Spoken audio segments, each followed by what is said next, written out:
It's my pleasure to fill in for Peter this evening and introduce our single Elliott House speeches speaker this evening. Her name is Sreeja, and her speech is going to be called Unconditional. So let's give her a very warm welcome.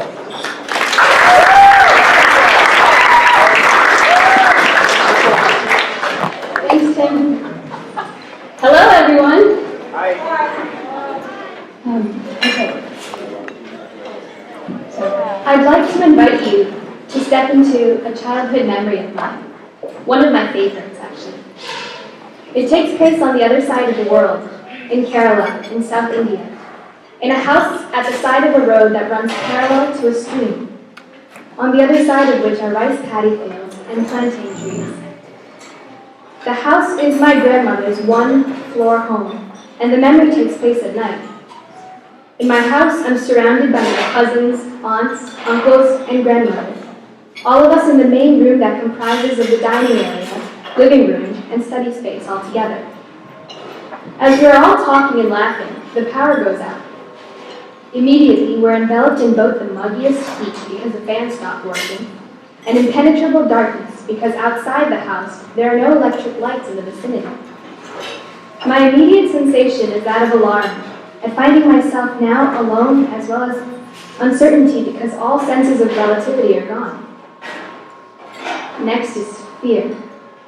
A blind panic that takes over as I feel the need to reach out with my invisible fingers into the darkness to call out to my family, trying to find human contact or connection to reorient myself. I do this first to reassure myself that I'm okay in spite of the darkness. But it is also to reassure myself that my family, especially the little ones, the 3-year-old, the 5-year-old, are all right and accounted for. Within 5 minutes, my uncle's face is suddenly illuminated by the glow of a single candle. In the next minute, the remaining candles are distributed among the rest of us. As the first candle's bright fire lights the next one, and the second candle lights the third, the room glows again. After the brief period of darkness, I see my family around me again. They look different this time. Though everyone can be seen, each individual stands out from the whole. And as I approach the nearest light, its holder's face grows larger but smaller again as I look towards the next light, until the power comes back and everyone looks the same again.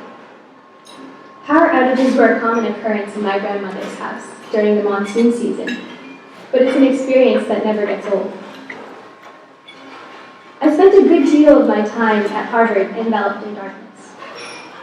Like during the power outage, I felt alarm, fear, eventually the need to reach out to find others, realization that there were others, family, also fumbling through the darkness unseen and unheard. The strange sense of isolation, panic, alarm, despair is an experience that I imagine all of you have either felt or can relate to, so I will not dwell there.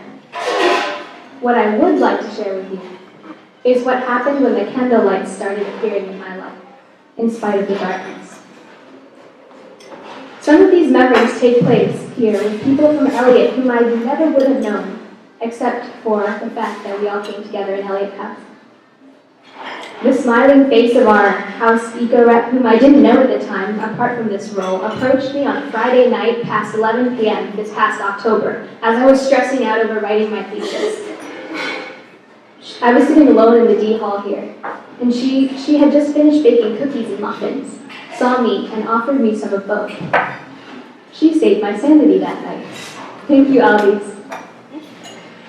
A very charismatic sophomore who would smile at me in the breezeway befriended me, very sullenly, in OEB 10 last semester, becoming my lab partner and offering me a bond of friendship similar to the one I share with my sisters. Thank you, Samara. And then there are people who, when they saw me struggling, encouraged my strange ways of thinking and challenged me to think outside of the expectations set forth by the institution that is Harvard.